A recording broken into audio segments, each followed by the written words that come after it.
Today, we are going to provide you with something that a lot of churches don't do, a guide to abstinence.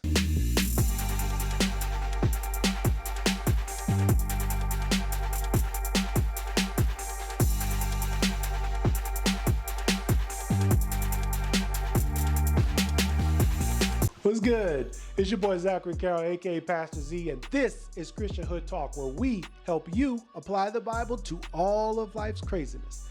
If you haven't subscribed yet, what are you doing? Bro, sis, go ahead and hit the subscribe button down below. If you've seen any other of my videos, you know that I discuss the importance of abstinence all the time. Sexual purity is probably the hardest thing for a younger single Christian to deal with, because you want to have sex. The world is revolved around sex. Listen, you probably are serving in church. You probably be praying. You probably be reading the Bible and then swinging and banging every single night. I have about 6 points in total. First 3 will be on this video. The last 3 will be on part 2. First, you need to determine your sexual sensitivity. If you are low sexually sensitive, that means you could sleep next to the finest person you done ever met.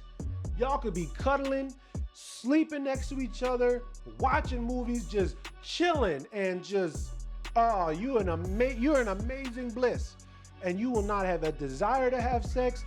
You will not be aroused.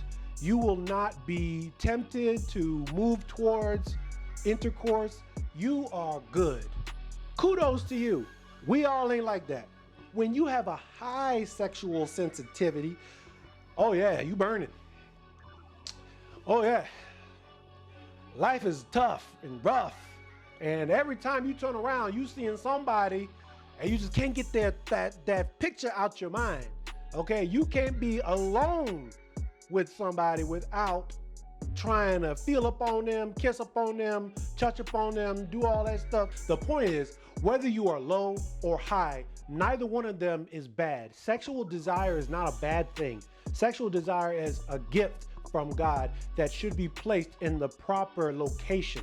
It's like a fire. You have to place a fire in a fireplace, or else it will cause nothing but destruction. The same things with sexual desire. However, why you need to determine your own sexual sensitivity is because it will determine what barriers you need to form in your life in order to help you walk in abstinence. If you are lying to yourself, if you don't know what your sexual sensitivity is, you might be putting yourself in dangerous situations where you are going to fall. Second, you need to date cautiously. It's better to be cautious than to be curious. If you are of a low sexual sensitivity, then you have a little bit more leeway than someone that has a high sexual sensitivity. And so if you have a high sexual sensitivity, like ya boy, you can't do Netflix and chill, movie nights, dinners. You really have to limit the amount of intimate alone time that you spend with somebody you're dating.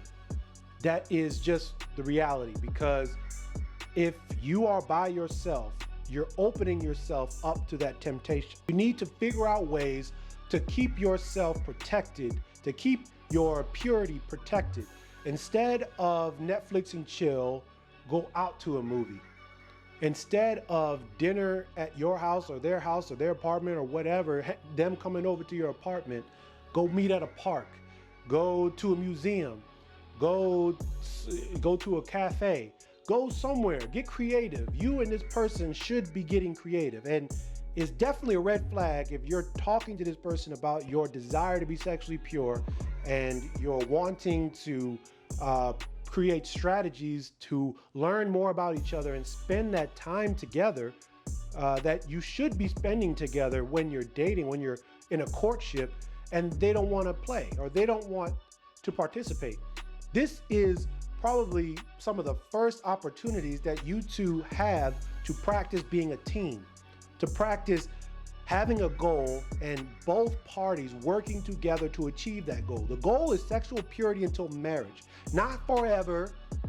Now we're gonna talk about how long you should be dating later, okay? Because if you're dating 5, 6, 7, 8 years, first of all, ain't no way in hell that you've been abstinent that long. Sorry, I done been through all that already. You can't fool me. And number two, what are you doing?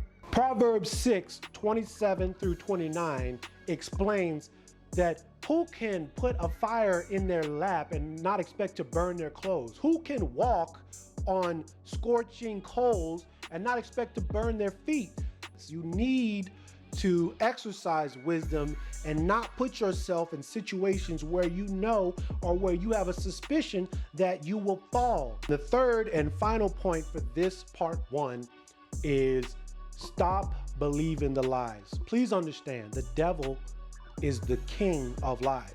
And also understand, he is okay with you deciding to be abstinent. I decided to be abstinent long before I was actually living in abstinence.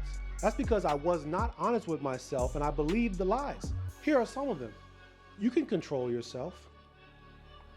It's not that big of a deal. The devil is playing a video game. He is a kid playing a video game. Okay, he's gonna find a way. He's gonna find a crack in your armor. And these lies are wonderful cracks he likes to slip in. On Friday, I'm gonna drop a video that talks about the next 3 points on how to walk an abstinent life. And if you don't have these points, your walk will fail each time. Y'all be cool. Oh wait, don't forget to subscribe down below. We're on the road to 500 subscribers. All you new subscribers, thank you for joining the family. We are here to grow. We're trying to take over. We're trying to teach the Bible to everybody. Go ahead and subscribe down below. Tell your mama, tell your daddy, tell your big brother, tell your little brother, tell your friends, tell their friends, and tell their friends. Tell everybody. All right, I'm out.